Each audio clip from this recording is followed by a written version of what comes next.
Alright everybody, check this out. Boom. So there's a 4G63 sitting in and on its own free will with the tranny and everything mounted. I need to still buy a couple AN fittings for this water jacket that goes to the turbo. And what else? There's some other ones. I need to get the V-band fitting for this one. I have the V-band one for the wastegate. It's the tile wastegate that I'm running. Then I got AN fittings for the return. I have an AN fitting for the return on the turbo side as well.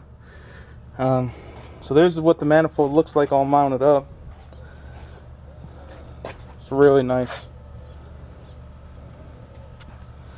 These covers and stuff aren't really, none of this is really going to be mounted because this is a scrap head that I got. Since mine's still getting worked on, I can't complain that my head's not done yet because it's a homie hookup. So I'm not really paying for it. And he's got other work that he's getting paid for, so I get it when I get it. But anyways, I got this junk head. It's got bent valves, and I think it's already been resurfaced at least once, so I don't think it's good for anything but mocking up stuff. So I forgot my stupid intake manifold at the house, but that's alright since the exhaust guy that was going to do my exhaust, he went on vacation today, and I'm sweating my ass off in Phoenix. It's going to be like 112 today.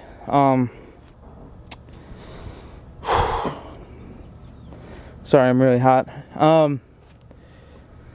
So then, once the next time I come back to Phoenix, I'll have the intake manifold. I can mount that.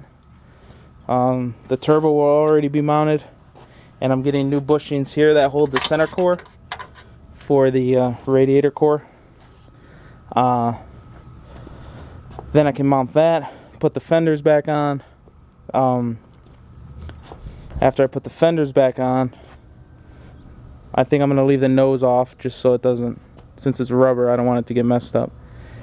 Then he can route the intercooler piping and the exhaust and the water duct system. I'm going to have the one water pipe come from this AN fitting in the back. I don't know if you can see it. See right there? I'm putting a 90-degree angle to where it comes. Then it comes underneath where my hand is. It's going to run along underneath using the intake bolts as support. Then it's going to curve out, come this way, and then I'm going to have it curve up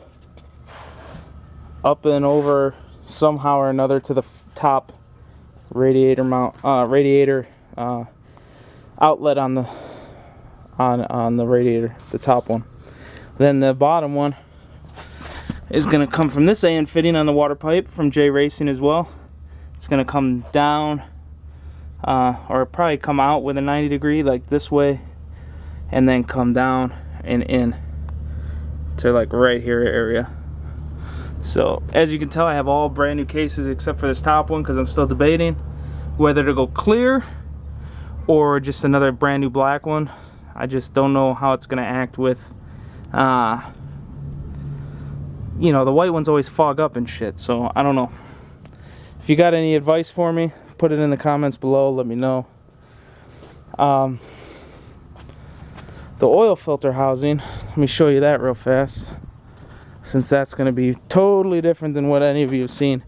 If you haven't watched my oil feed video yet, go ahead and watch that first to understand why I'm doing this. But right now I'm going to show you where it's going. So this right here is the oil filter mount, and I think I'm going to put it right here. So then it's going to come out of there, go through the filter. From the filter it's going to come back out and go to my oil cooler.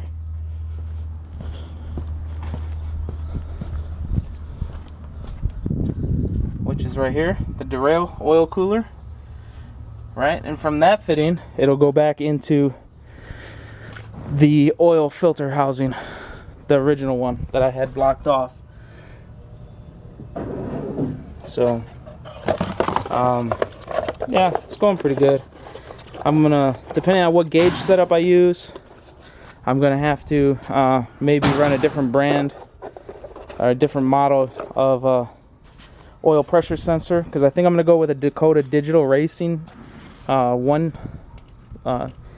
It's like an all-in-one unit, like the Indy cars have, and so I don't know what sensors they use for theirs.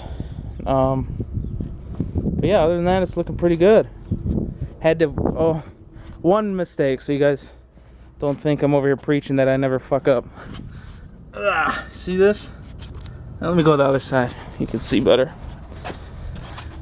Alright. You see that bottom hole? That was my original mounting point for the other stud. But the problem happened where, since I have this turbo inverted, it sticks it out farther this way. And with the suspension flexing, it was going to hit. So we raised it the one bolt hole, and it seems to fit good now. So tomorrow I'm going to go about cutting a piece, welding it in, putting supports in so it doesn't have any kind of issues with it. That's where I'm at right now. I'll make another video tomorrow after I get done with whatever I'm getting done tomorrow.